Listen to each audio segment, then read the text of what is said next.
Assalamualaikum warahmatullahi wabarakatuh. Bismillahirrahmanirrahim. Alhamdulillahi rabbil alamin. Wa sallallahu wa sallama ala sayyidina Muhammadin wa ala alihi wa sahbihi ajma'in. Amma ba'du. Ma'asyiral muslimin wal muslimat rahimakumullah. Wa ma'asyiral sa'imin was sa'imat rahimakumullah wa as'adakumullah. Alhamdulillah, di kesempatan hari ini, hari ke-6 di bulan Ramadan tahun 1442 Hijriah, kita bersama bertemu kembali dalam kajian singkat Ramadan di hari ke-6, di mana kita berharap bahwa pada hari ini kita tetap sehat, sempurna melaksanakan ibadah, dan dapat meningkatkan kadar keimanan dan ketakwaan kita kepada Allah Subhanahu wa Ta'ala. Para pemirsa yang saya hormati dan semoga dimuliakan oleh Allah, ada satu kekhawatiran dalam hati kita manakala kita beribadah di bulan suci Ramadan, terutama di akhir zaman ini.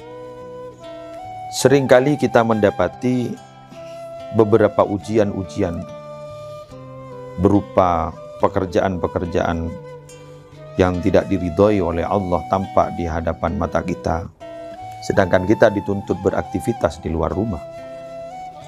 Apakah ibadah kita tetap akan sempurna dan diterima oleh Allah Subhanahu wa Ta'ala? Ingat, kita pernah mendengarkan bahwa puasa itu dibagi menjadi 3. Ada puasanya orang khususil khusus, ada puasanya khusus, ada puasa orang awam. Ya, puasanya orang awam itu hanya menahan dahaga, menahan lapar, tapi mata masih tetap melihat maksiat. Terus kemudian anggota tubuh yang lain juga masih melakukan maksiat. Apakah hanya sampai di situ kita tidak bisa meningkatkan kepada grade puasa yang nomor 2, puasa nomor 3? Sedangkan tuntutan pada saat ini kita harus beraktivitas di luar rumah. Sekolah sudah tidak mulai daring lagi. Terus kemudian kita dituntut untuk ke pasar, untuk membeli kebutuhan rumah tangga dalam sehari-hari. Nah, itu paling tidak kita akan bertemu dengan maksiat. Sebagaimana saya, laki-laki, bertemu dengan perempuan yang auratnya tidak tertutup, tidak pakai kerudung. Itu apakah kita harus berdiam diri terus berada di rumah? Nah, ada satu pendapat yang mungkin bisa dibuat solusi atau jalan keluar dari itu semua. Saya akan membacakan satu kitab, nama kitabnya Iqadul Himam fi Syarhil Hikam. Kitab ini menyarai kitab Hikam, di mana kitab Hikam ini adalah kitab yang sangat masyhur, karya Ibnu Athaillah As-Sakandari. Di halaman 266 dijelaskan hikmah dari ayat surat At-Taubah ayat 111. Innallaha ashtara minal mu'minina anfusahum wa amwalahum bi anna lahumul jannah. Koma di situ. Bahwa sesungguhnya Allah akan membeli tubuh, harta orang yang beriman apabila dikeluarkan di jalan Allah. Itu akan dibeli oleh Allah dengan surga. Ada 3 hikmah di situ, di ayat itu, dalam kitab ini, bahwa yang pertama, al-bisyara bi'adami raddi bil aibi li'annal mushtariya alimun bihi. Ayat tadi yang saya bacakan itu menjelaskan bahwa itu ada kabar baik. Apapun yang dilakukan oleh orang yang beriman, tubuhnya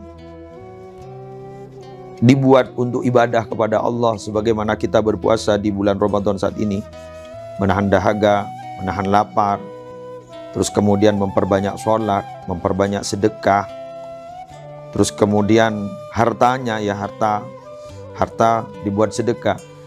Apabila yang ia lakukan berupa ibadah itu, lapar, dahaga, sholat, sedekah, itu walaupun ada cacatnya, sebagaimana yang saya katakan tadi, tidak sempurna, tidak seperti puasanya orang-orang terdahulu di mana zaman masih tidak begitu maju, sehingga teknologi juga tidak maju, maka maksiat juga masih diam-diam, perbuatan maksiat masih bisa dilakukan secara diam-diam. Tapi saat ini sudah ada teknologi, terus kemudian kita dituntut untuk keluar rumah.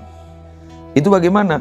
Jadi walaupun ada cacatnya, yang kita lakukan sebagai orang yang beriman, itu tetap tidak akan pernah dikembalikan oleh Allah, dan Allah tetap akan membalasnya surga. Betapa bahagianya kita. Karena memang Allah sendiri, li'annal mushtari alimun bihi. Karena memang Allah sendiri sebagai pembeli. Karena dalam ayat itu Allah membeli, Allah sendiri sebagai pembeli. Itu sudah paham. Apa yang dilakukan manusia tidak ada yang sempurna. Jadi oleh karena itu, lakukan ibadah semampu kita. Perkara ada kekurangannya, kita yakini tidak akan pernah dikembalikan oleh Allah, tetap akan dibalas oleh surga. Akan dibalas dengan surga oleh Allah. Alhamdulillah. Yang kedua, hikmah yang kedua dalam ayat ini, liyusallimal abdu nafsahu ilaihi fayatawalla tadbirahu idh la yatimmu bai'un illa bitaslimi wala kafalata illa ba'da iqbal.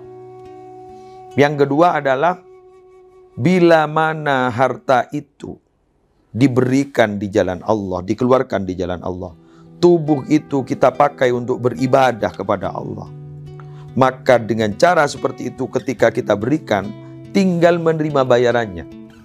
Karena dalam di keterangan ini, sesuatu itu tidak akan mungkin dibayar kecuali barang sudah diterima. Jadi kalau hanya niatan saja, tidak bisa. Kan punya niat untuk berbuat baik, tapi dia tidak pernah melakukan. Walaupun ada hadis, niyatul mu'min khairun min amalihi. Niatnya orang yang beriman itu lebih bagus daripada amalnya. Tapi niat ada dalam hati. Kenapa ia tidak melakukan? Karena ada udzur. Itu maksudnya. Bukan hanya niat-niat saja. Dia tahu bahwa tidak akan melakukan sholat tahajud, tapi hanya niat saja karena memegang hadis itu. Ya tidak bisa kalau hanya niat saja. Tapi ketika dia punya niatan untuk membaca Al-Quran, tapi kok tahu-tahu sakit, begitu loh ya. Tahu-tahu sakit, akhirnya dia tidak bisa baca Al-Quran karena udzur, maka itu niatnya dinilai oleh Allah. Allah paham kalau ini memang niatan ini tulus apa enggak. Sangat paham Allah. Yang ketiga, idharan litamamil fadli fi duhurin nisbati lillahi subhanahu.